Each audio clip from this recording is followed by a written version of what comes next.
ஒரு ஹாஸ்டலில் இரு நெருங்கிய தோழிகள் அனுஷா மற்றும் மீனா. ஒரு நாள் மீனா வெளியே சென்று விட்டாள். அனுஷா ஹாஸ்டல் அறையில் தனியாக இருந்தாள். சில நிமிஷங்களில் அனுஷாவுக்கு ஒரு கால் வந்தது. உங்க ஃப்ரெண்ட் மீனா ஆக்சிடென்ட்ல இறந்துட்டாங்க.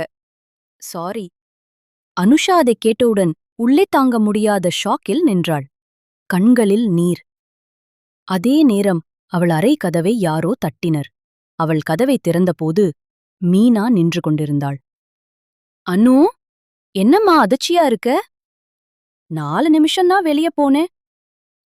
அனுஷா பதறிப் போனாள். இது யாரோ பிராங்க் காலா இருக்கும் என நினைத்து சற்று அமைதி அடைந்தாள். மீனா உள்ளே வந்தாள். நான் ஷவர் எடுத்துட்டு வரேன் என்றவள் பாத்ரூமுக்கு சென்றாள். அனுஷா அப்படியே இருந்து பாத்ரூம் கண்ணாடி வழியே பார்த்தபோது அதிர்ச்சி அடைந்தாள். கண்கள் இருண்டு. சின்ன சிரிப்பு. அவள் உணர்ந்தாள். நான் கதவை திறந்தது தவறு பண்ணிட்டேனோ? உண்மையில் மீனா இறந்துவிட்டாள். அப்போ வந்தது யாரு?